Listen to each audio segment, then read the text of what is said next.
So hello folks, welcome to this newest video of mine about Conquest by Parabellum Wargames. Today we tackle a Rakshasa, in this variation a Bakasura, that is meant to hunt enemies, heroes, and he needs to look ferocious.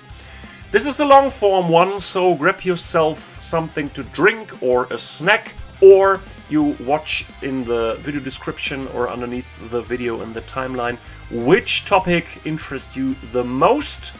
I will go through all the steps: the fur, the horns and nails and teeth, the gum, tongue, cloth, and the metal parts. I only skip the flame part, cause this one was done in the Raj tutorial video, so you can look this one up, or you wait for the next one when I paint a Rakshasa Ravanar in a cheetah pattern. So keep your eye out for this one. Without further ado, let us dive deep into painting this awesome miniature.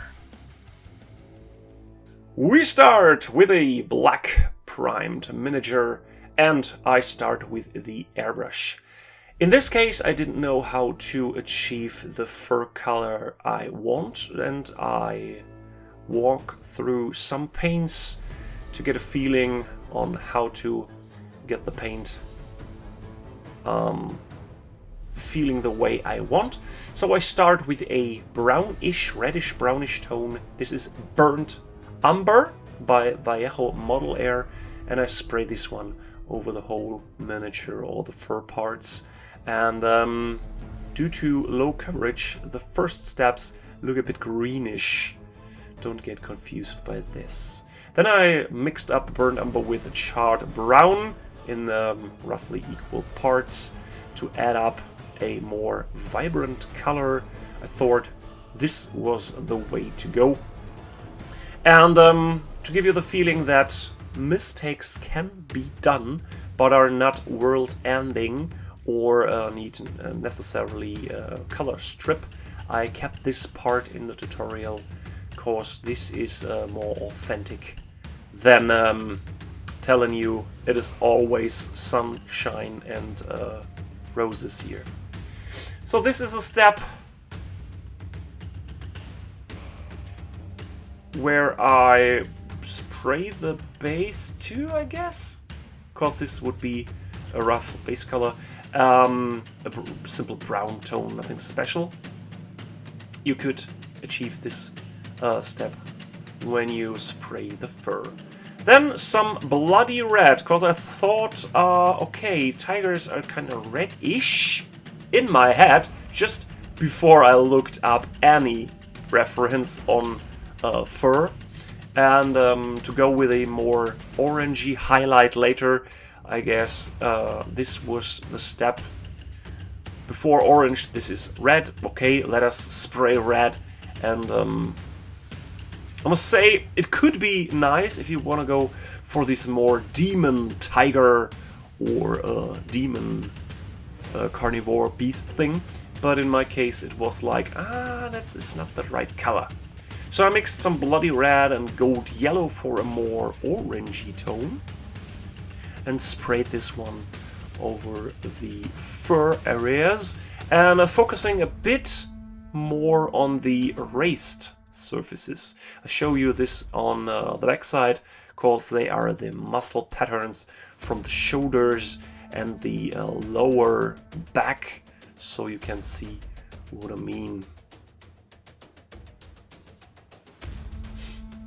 And on this occasion, I guess my airbrush started to spit out some fluids from within the tube, and I need to clean this one up later in the tutorial.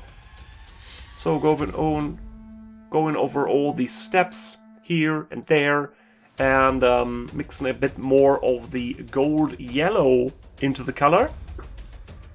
And as you can see, I could theoretically skip the first Burnt Umber and Charred Brown step and directly start with red. You don't see anything about these brown tones on the miniature right now. And roughly sketching out all the highlights here and there, and on the upper surfaces spray in the more pronounced colors or areas that should be more pronounced with color.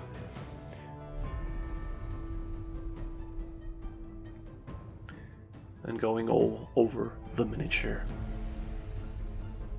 Don't mind the overspill.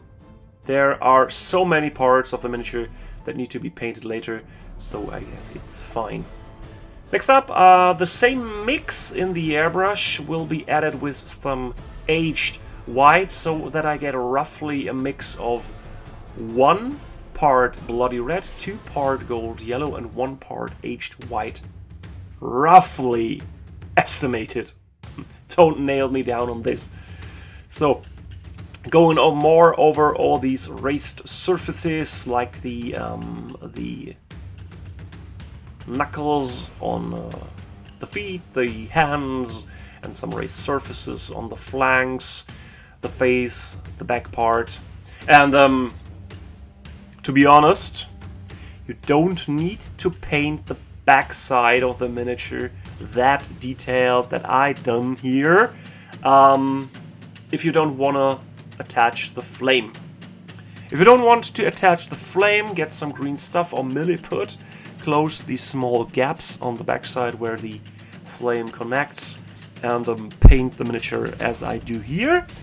If you don't want to get a clear back, if you want the flame, I guess the upper half of the back could be completely ignored with all these further highlights and details. That would be fine, I guess. So, a bit more edged white, so that we go something like 1 part red, 2 part yellow, 2 part white, and working even further up. Because my idea was that the fur needs to be some smooth color transition, that I don't want to paint too much of these more pronounced hard highlights in there, and I'm not that good in feathering colors with a brush, so I work my way around here, as you can see. Keep in mind, this guy looks very orangey right now. We will add the white-ish fur later and all these stripes, so this is the this is kinda ugly stage of the miniature. Next up, pure aged white to work out the bright fur surfaces.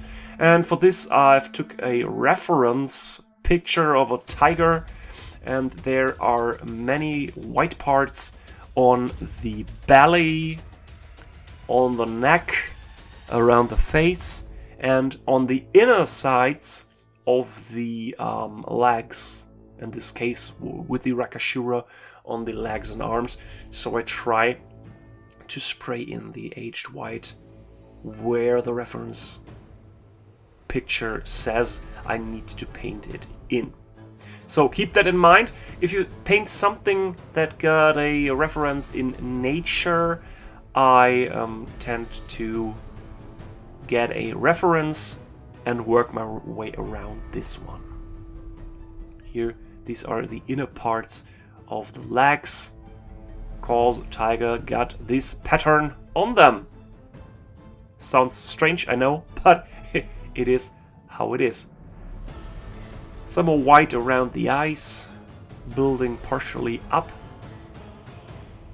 Yes, that's looked like an ugly demon glow, but yeah, the fur is that way and will be added some black later, and then it would look awesome, like on the previous turntable step. You've seen this one already painted.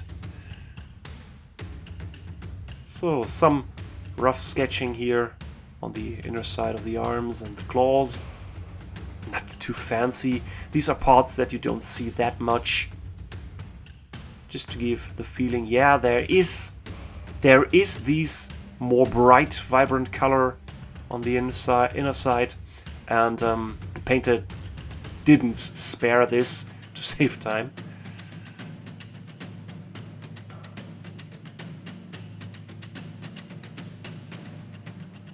And while we're on the topic, how do you want the fur on the next one? The Ravener? Brownish beige cheetah? Or a leopard? What do you like to see there? I wanted to give it a tutorial on the fur, and you could decide where to go. And on this model, I guess there would be only the tutorial for fur and the flames, because everything else you can see here. Next up, Pure White by Lavalier, to give it some more highlights on the bright parts. Yes, I know, due to the lighting you don't see it that much, but I tend to go with this color on those places where the white would be more pronounced, on the raised chest areas, on the inner side of the upper legs, and around the face, to give it more variation there. And then, I guess then we're done with the airbrush stages on the fur, if I recall correct. I record the voice track some 3 months after I finished this model, course I didn't get the time so far. Too much stuff with family life, the kids, summer break, vacation, and now I'm back! And I don't know what I've done here on this miniature, so this is a free-for-all.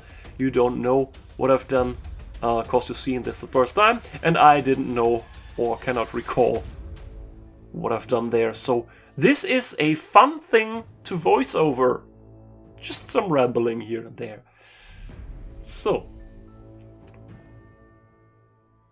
building up some more white here and there and there and there, until I'm pleased with this.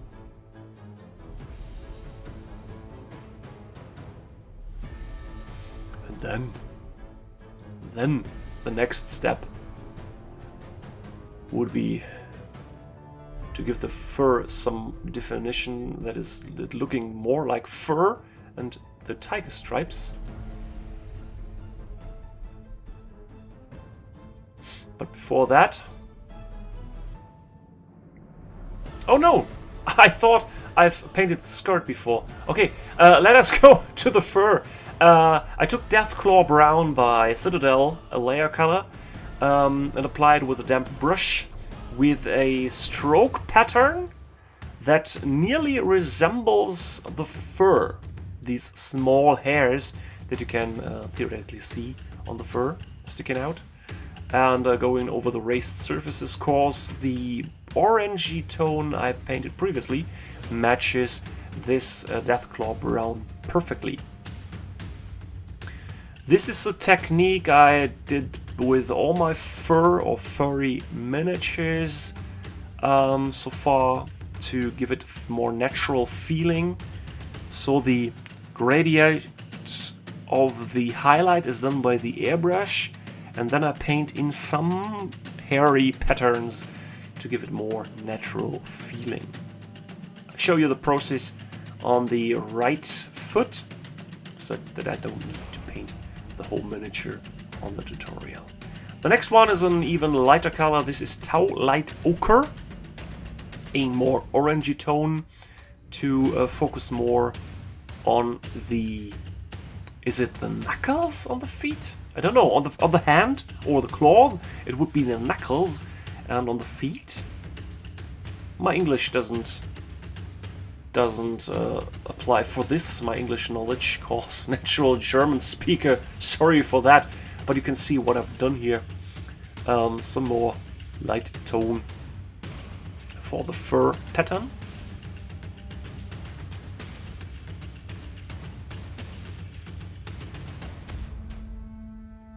Keep in mind, damp brush, so that is slightly like a fading.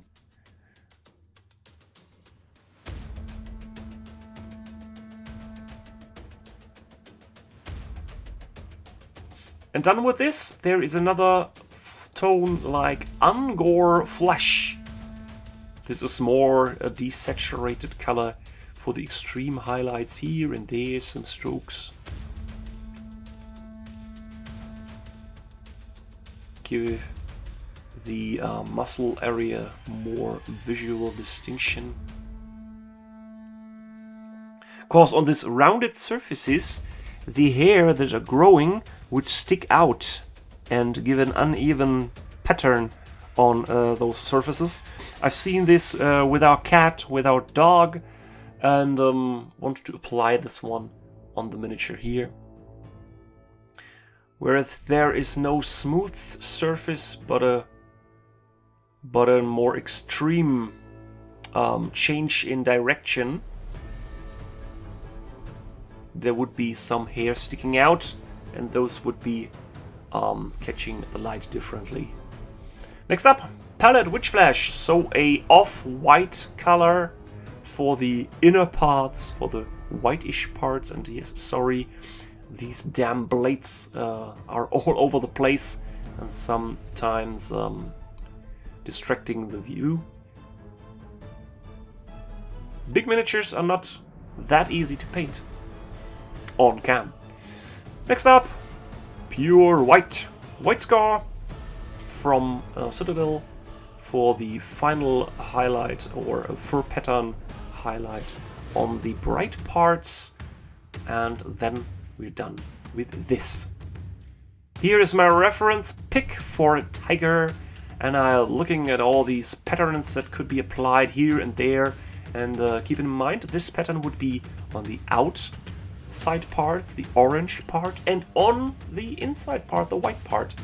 The pattern going fluidly over both sides, and I start to sketch in the pattern with some really diluted or damp brush brownish tone. This is Gorthor Brown by Citadel, just sketching in a rough pattern where I want to add up to a dark blackish tone to get a feeling where to apply this paint, and building gradually up. I guess the most people tend to go, yes, this is a black stripe pattern, I go with a black color, and this sometimes leads to catastrophic results. So in this case, I would say just grab an off color from this one where you want to go, and work your way around the miniature so that I get a feeling for the pattern and that it's not too striking in the first place. Next up, darken the color a bit. This is a dried bark. Not going directly with the black is the way to keep it more natural looking. And as you can see here on the upper leg, I go with a small line pattern or a zigzag pattern that going around the leg part. Always keeping in mind the reference picture. These are not straight lines, these go with the fur pattern, so this zigzag line accomplish this effect.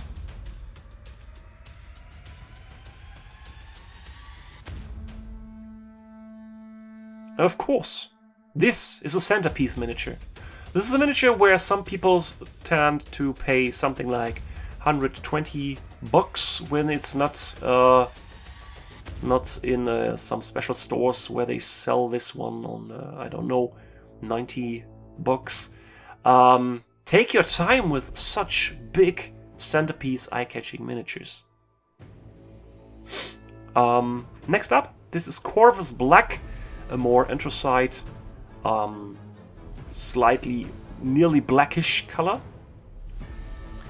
And I add up some zigzag patterns here and there.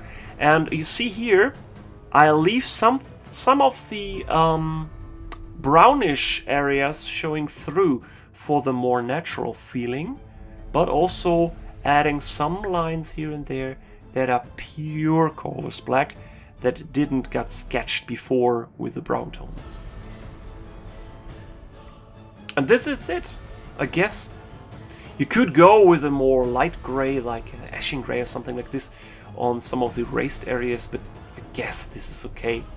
This is a pattern on the back that I maybe could leave. Pattern on the face. And now I mask off all these fur areas.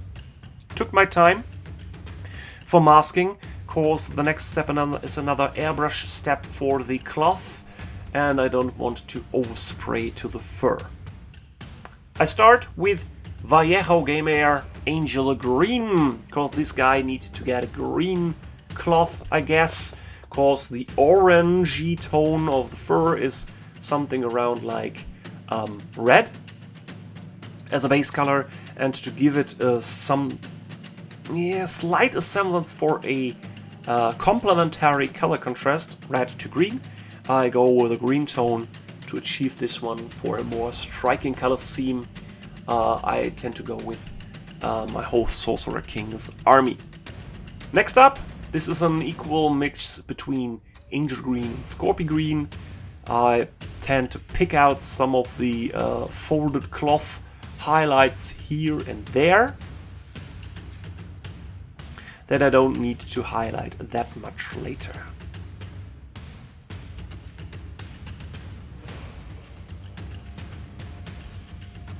Next step, pure Scorpion Green.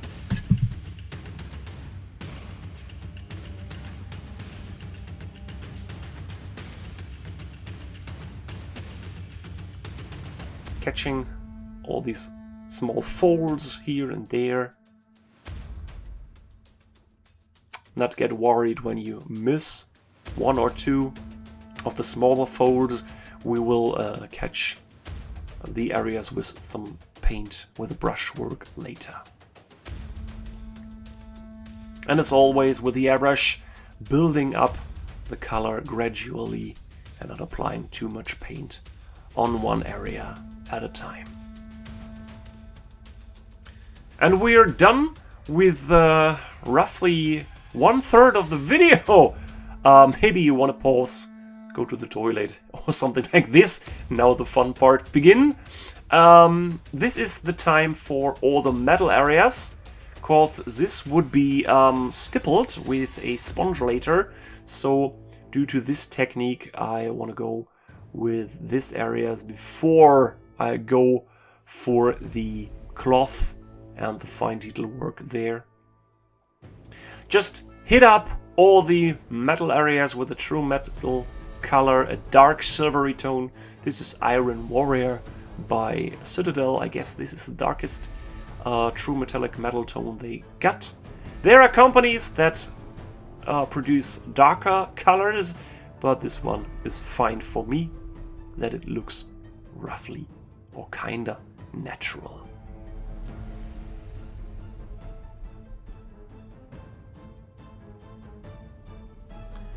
After this, I took a blister sponge. Metal miniatures, resin miniatures sometimes come with these spongy material. Rip a part off, damp it in a color, wipe off most of this color, like it's a bit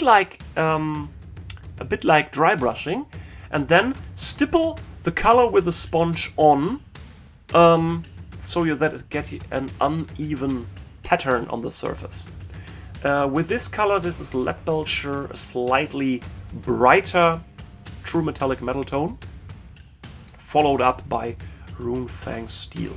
Lead Belcher is stippled from all the sides heavily, and Runefang Steel is more focused on the edge of the surface, the cutting edge, and some of the smaller edges. And as you can see there, sometimes I do a small wiping motion when there is nearly no paint left on the sponge. With this step, I kinda, air quotes, scratch in some more defects on the surface, some more scratches, more than the already modeled one. Next up, I took a brush and apply the Runefang steel on the edges so that I get a roughly complete edge highlight. I leave some areas here and there to give it a more natural feeling, but this is a simple edge highlighting here and there. And I show you the step on the blade, okay, but I reproduce this one on the whole of the miniature. Next up, the goldy brassy parts start with Balthasar Gold. This is a more reddish gold tone, but I paint miniatures, come on, roughly 20, nearly 25, is it that long? Of course, I paint a long time, and it is 20 years. And some 10 years ago, I get a recipe for my gold and some favorite paints for my golds, and this is a step all the time, so I tend to go with this one. On the Sorcerer Kings, I go with a more brownish, darkened metal tone, and I use Agrax Earthshade as a glaze. As you can see here, I tend to hit up the surfaces with a light layer of this, not get the color too much in the recesses like a shade, just glaze it over to give the paints a different feeling. Same step with the gold tones. This is Reichland Flash Shade, a more reddish color, and I tend to apply this one more as a glaze. You can see it here. To give the golds a more reddish goldish appearance. And the good thing, you don't need to buy another red gold color and mess around your working space with some 100 pots or so. You just need one color and glaze over it to achieve another a different appear. So next up is Balthasar Gold again, and going over some of the raised surfaces here and there and leaving the glazed areas in the kind of shadows.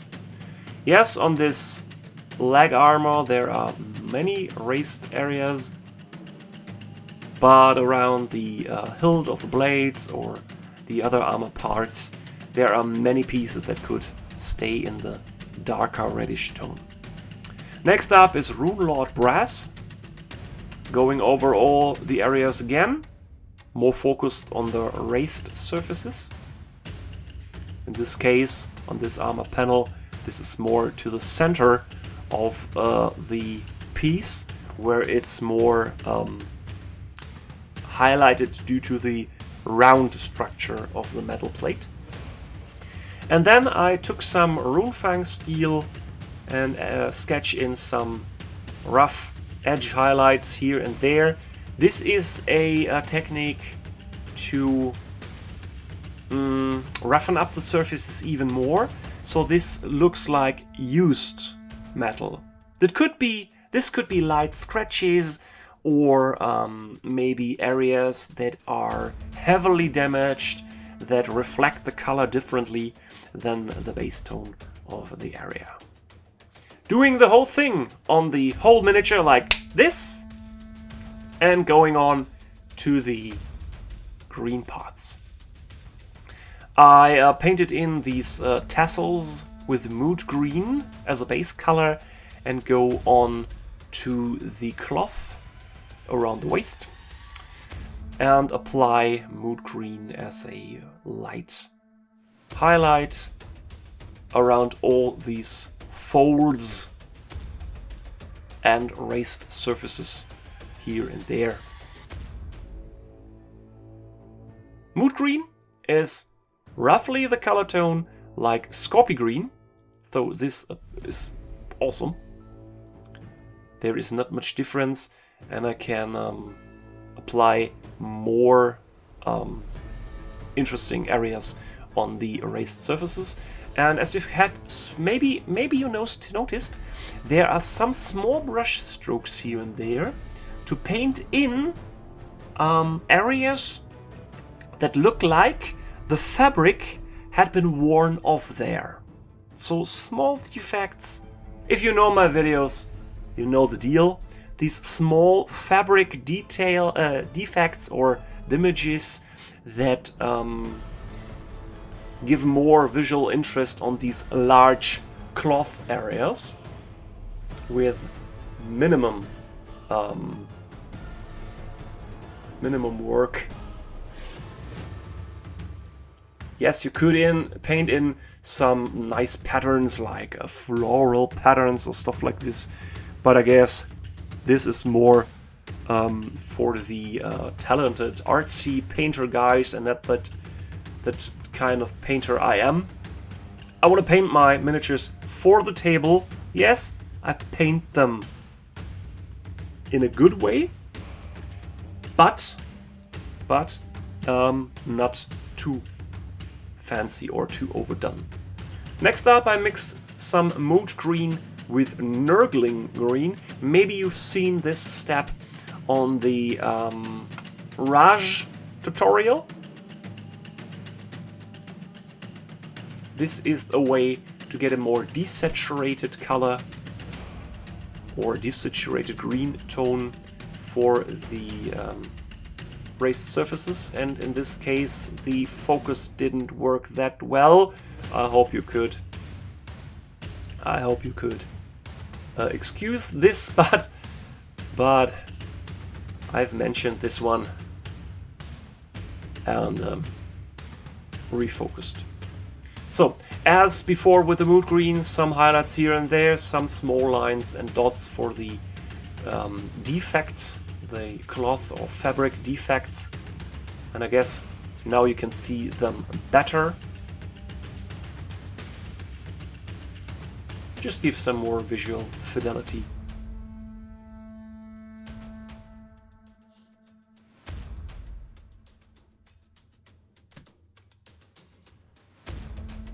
And we've got half of the video.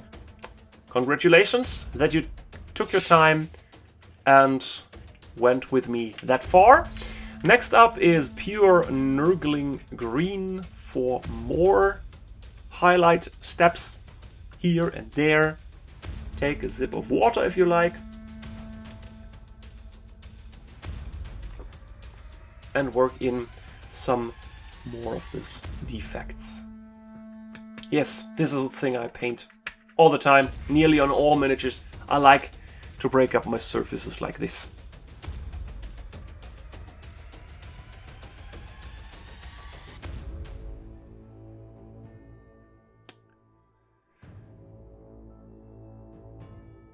Now it's the part to hit these tassels with some paint.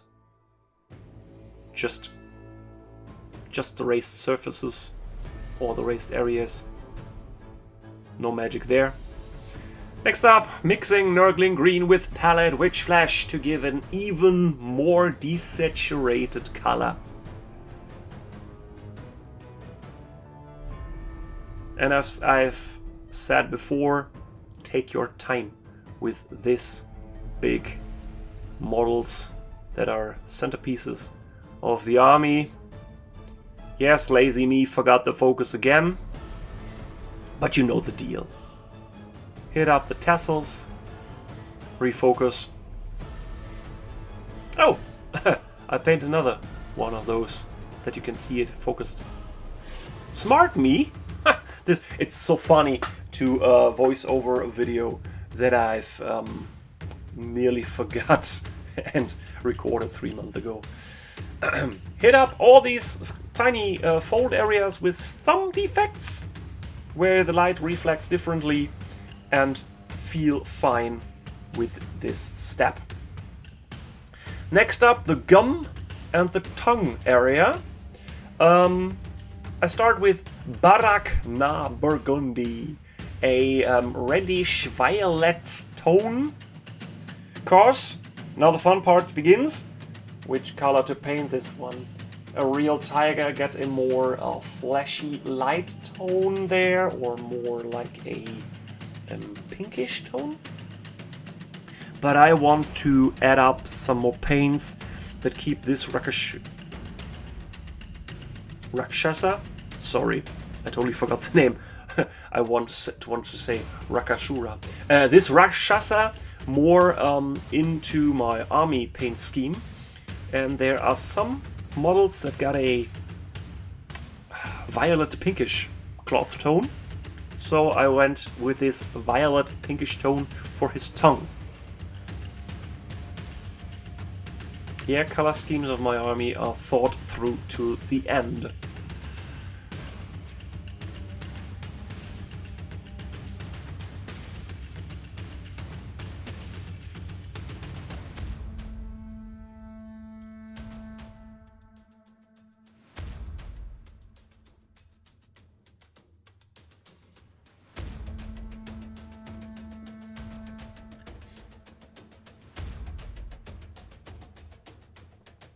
Next up is a mix of Baragna Burgundy and Gene Stealer Purple.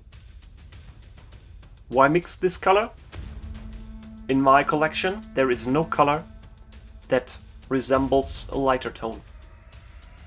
And as I've painted previously on the Ravageur, I painted a color that looked like this and mixed the color.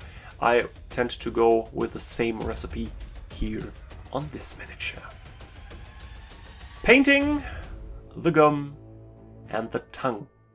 Working my way up with small patches here and there to paint.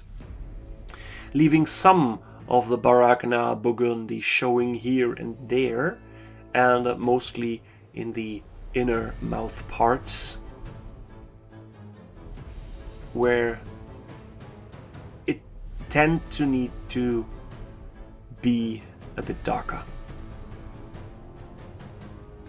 Slightly diluted, as you can see here, painting in some horizontal lines to the tongue and working my way up with the color to see when it rustles my jimmies and feels right.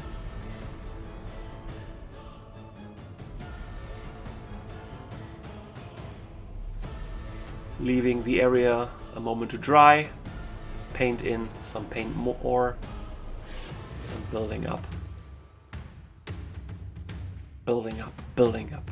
Like always, additive colors add up some more paint till you feel good with what you achieved. In this mix, I add some Fulgrim Pink.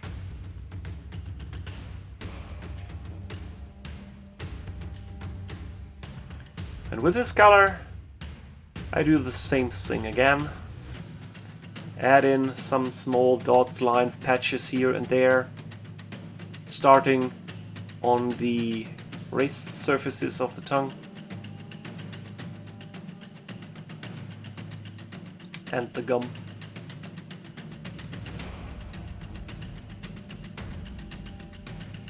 And if you switched to this part of the video, if you skipped the previous parts, hey, nice that you're here and watching this video of mine painting the Rakshasa Bakasura. And I try to get some more videos done in the future. This is an information for all of you.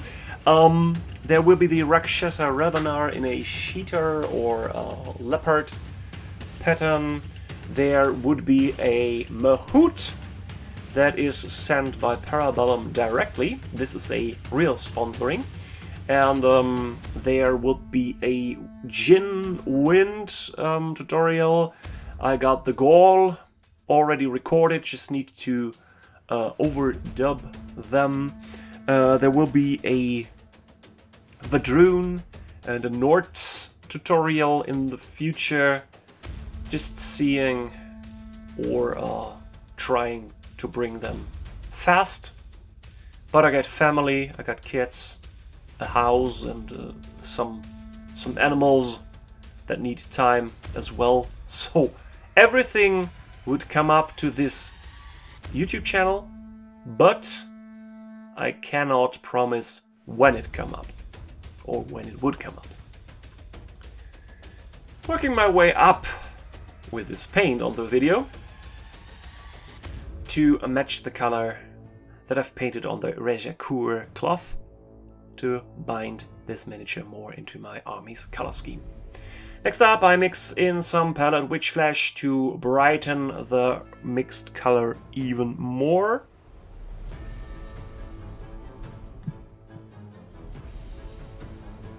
And this is the way to give it a more light, but also maybe kinda wettish appearance, where the light would reflect differently. This is an interesting step on surfaces like this. This is not a fur pattern that needs to be some smooth, satiny finish. This needs to be a flashy and wet, uneven surface. If you maybe look at your own tongue in the mirror, there are some tiny rivets here and there sticking out, maybe, or some lines and maybe craters if you got some heavy scarring when you burnt your tongue on something to eat or stuff like this. And it is fun to keep in mind what you did paint there, and which structures the surface should have in reality. This thought, I guess, makes you into a better painter. Not paint plain highlights like, okay, I know I paint the first color, I brighten up the color and leave some of the darker color and the recesses. I brighten it up even more and more and more in really harsh lines and patterns. If you keep in mind which structure or material you got there to paint and apply different methods on different materials, this, I guess, is the good way to improve your painting. And as you can see here in the background, why I'm rambling around structures and painting and improving yourself, adding even more bright colors, in this case palette witch flash again, to brighten up the tongue and the gum even more, till I'm happy.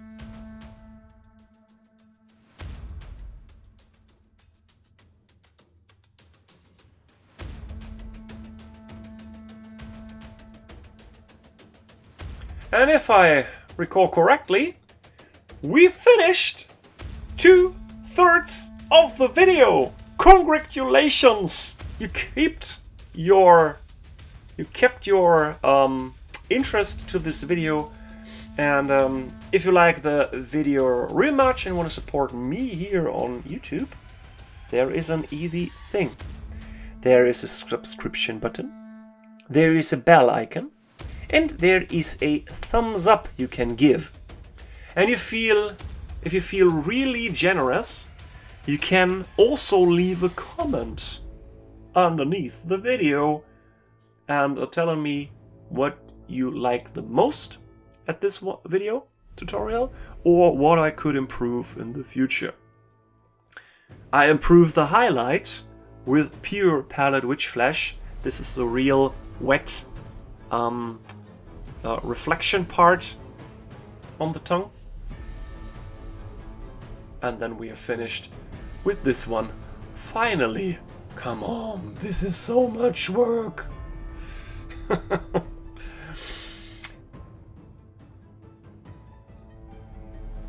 Next up, teeth! I start on the teeth with Avalon Sunset. Yes, yellow. A yellow tone. If you look on reference pictures, the teeth of Many cats are a bit yellowish or start yellowish at the gum. In this case, I've painted all the teeth in Avalon Sunset and give them a glaze of Karabog Crimson, and working this Karabog Crimson about the gum area as well, and here and there on the tongue. This is a way to bind the two colors together if they got an equal glaze. Sounds strange, but as you can see here, they look more natural besides each other. Then Avalon Sunset again, working up some of the highlights on the teeth. And keep in mind, the teeth are the brightest on the tip and the darkest, or in this case the yellowishest, on the bottom part. And the teeth in the upper jaw, it's the other way around, of course, cause the teeth they growing from the upper jaw down in the direction of the lower jaw, and you need to flip around the up and down. I don't know why I explain this, cause this is, of course, you know this. This is totally obvious.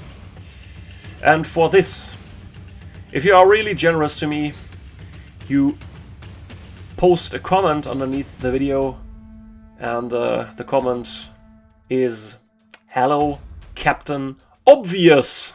exclamation mark. After I painted Avalon Sunset, I took Bane Blade Brown.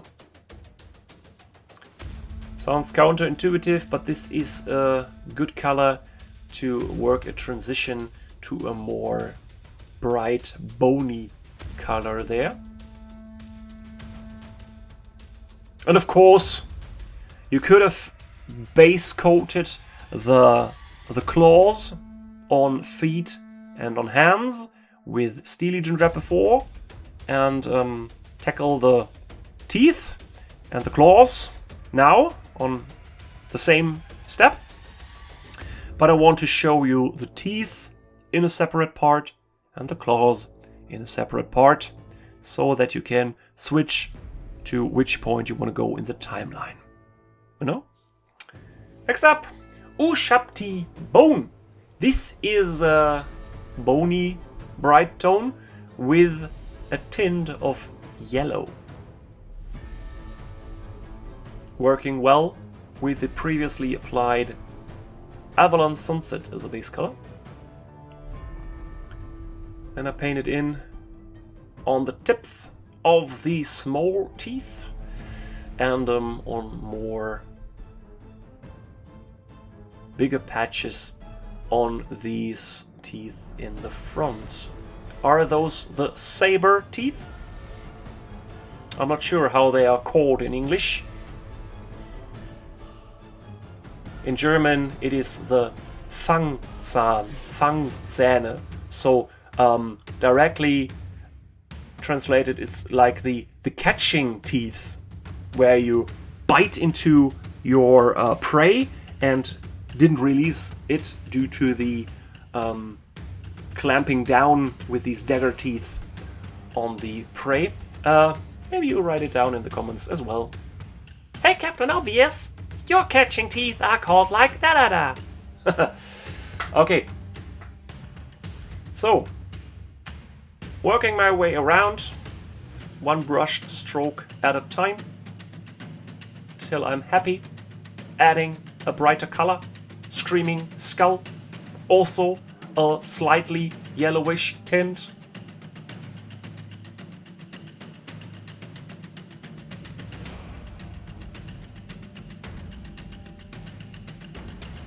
Damn, you could took your time with painting teeth on this miniature. Crazy. Recording this voice line is more like commenting in a game of football, stuff like this, where I didn't know what happened.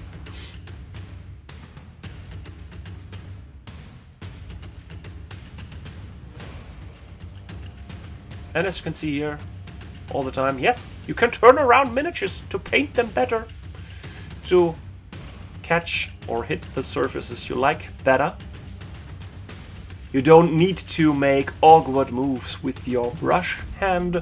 You can turn around the miniature.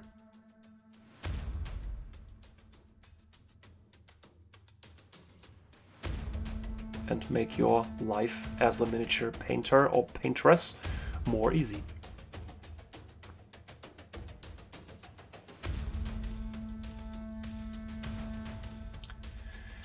Next up, a final highlight of palette witch flesh. I guess it's the final highlight.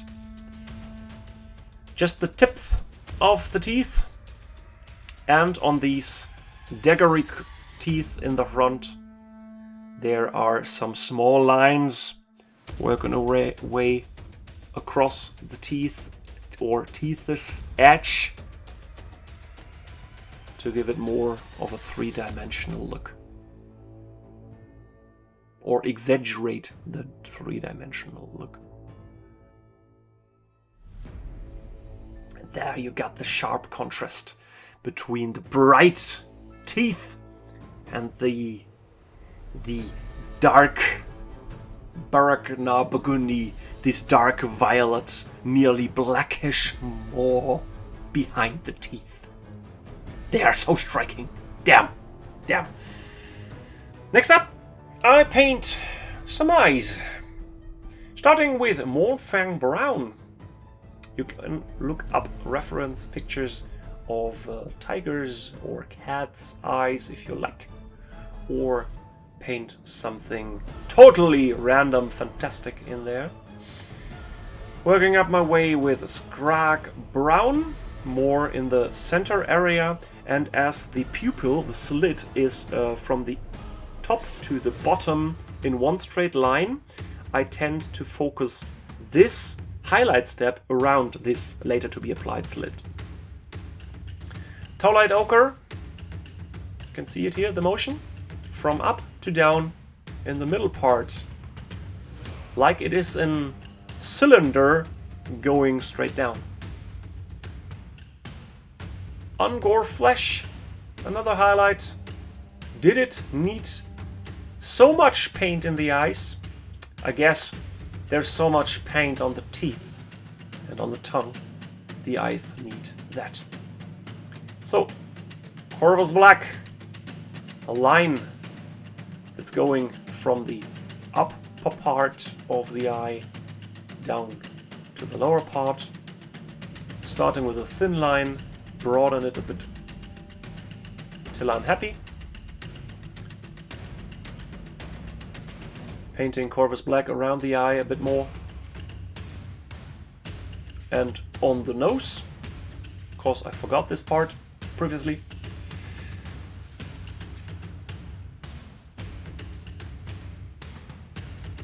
Adding in palette witch flesh. This is a small dot of paint, but it's a reflection. And this reflection gives this miniature so much life, so much natural appearance. Look in the mirror, look in your eye, there will be some kind of reflection. This makes eyes pop. Next up, Baragna Burgundy on the nose, and I'm done with this.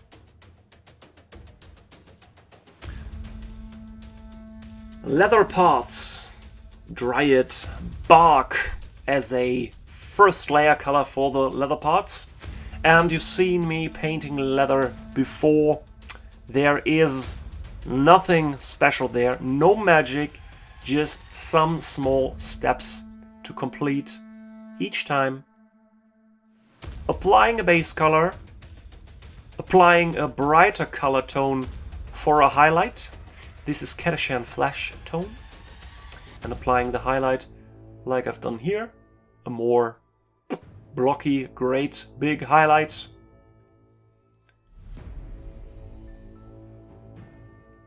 And after this, there is only working in roughen up edges defects, broken up leather structure, like it is old worn leather. And I apply this one with Gorthor Brown, starting with the edges, with small dots or small lines to break up these edge, and then paint in some small strokes and dots here and there into the surface, just like we done on the cloth before, to give it a worn appearance. There is no magic, there's just technique. Adding up with the next color, this is Baneblade Brown. Applying this Baneblade Brown, come on, cannot speak anymore, to the areas where I applied Gorthor Brown before, to brighten up these small patterns a bit more. Showing you this step on the belt down there, but of course painting this color around the miniature on all the areas. Then there is the part with teeth done. Now we need the claws, the horns, and I get these small straw looking thing on the right hip. Painting it with Steel Legion Trap.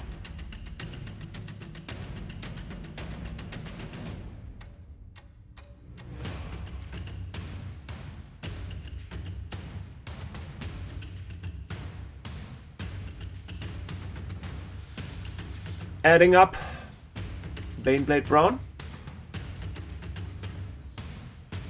Same as the teeth, starting on the tips, working my way up to the area where they grow off or can retract into.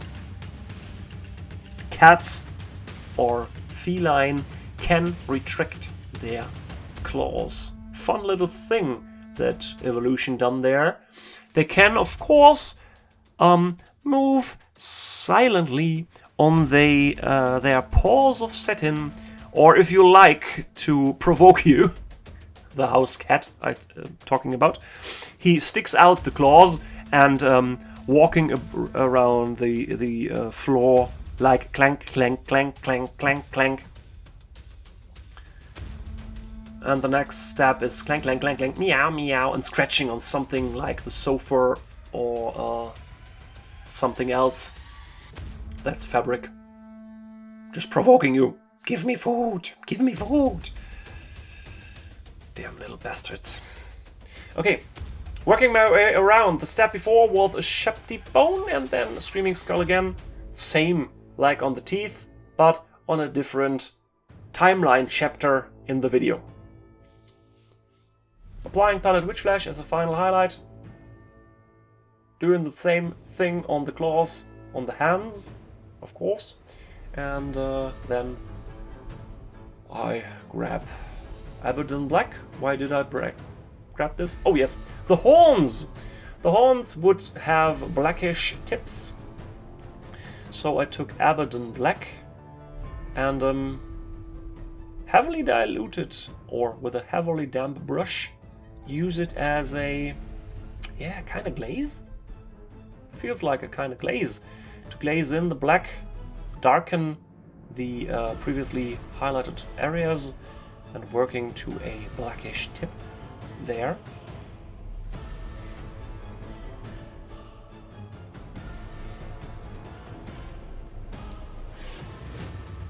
You can do it the other way around, where the horn is darker on the area where it grows off the head. Just apply the same technique on the other way round. But here, due to the orangey tone of the fur hitting with the more beige tone of the horn, I want to get some visual distinction and apply a black tip.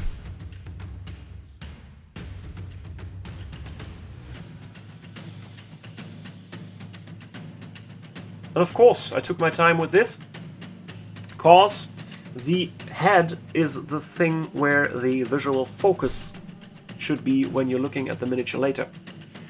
You should focus on the face, and in the periphery there should be, oh, there's flame, and oh, there are these sword arms with glowing runes, but hey, there is the face. So the visual triangle of interest. Corvus black for some highlights on the horns, on the sharpened, raised areas. And this visual triangle is the bottom two dots that connect the triangle on the left, and on the right are the swords working the way up. In the top tip of the triangle there would be the flame later, and in the center of this triangle sits the face, the most important thing of the miniature. An additional highlight on the horns tips with Mechanicum Standard Grey. I cannot read anymore. This is a slightly dark, bit greenish gray, and it fits this area well because it got a more warm appearance than Ashen Grey, Dawnstone, or the other colors from Citadel. Next up, I hid all these small things that connecting the metal parts to the belt. These small threads with Steel Legion wrap, as well as these thing on the right hip, looking like straw, and adding some lines here and there that accomplish or add up to the already molded structure of the thing. Grabbing Pallid Witch Flesh and repeating this step on the part, on the most raised surfaces. I didn't know what to do with this thing. Just thinking, okay, it's not that important, but it needs to be painted. How to paint it that it did not pop too much. Okay, give it a more straw, natural appearance, and fine with it. And then, guys and gals, we nearly done. We need to add some gemstones, starting with Lupercal Green as a base tone, the darkest tone. Painting all the areas where the gems should be. And then the gem technique, adding up color on the right or maybe left lower round edge, adding up, and on the opposite side upper edge there would be a reflection light with a bright dot. Cause if you get a gem, just visualize it in your head. If you got a gemstone and light hits the gemstone, where the light hits there's only the reflection point, and around it there is a dark color. And on the other light, where the on the other side where the light exits the gemstone, there it is bright. So it's like a inverted highlight. Normally, where the light hits, a surface should be the brightest. But as you can see here, with Sybarit Green in this case, Gauss Blaster Green, and yes, the brightest area is the lowest part. On this gemstone, for example, I just said, okay, light would hit it on the left upper angle and would leave it on the right lower angle. Small dot in Ulthuan Green and a tiny little dot underneath there, and then we're nearly done. This is the miniature done. I've painted the flame like on the Raj. You can check out the playlist and get some of these OSL around the flame on the fur and on the armor, some small edge highlighting, and we're done with this miniature. I hoped you liked this more clanky, long-form tutorial where I didn't know what I've done, and seeing the video with you the first time again. If you wanna check out the other tutorials, there is a playlist for Titanicorn or the Conquest stuff. I've running an escalation leak. First phase should be done right now with 250 points. Next phase would be 500 points. You could decide which units to use there. Check out the escalation leak. Thank you for watching. It was a pleasure. We see us in the next video when you're ready for Conquest again. Until then, I'm Dithy, out for today. Keep on wargaming!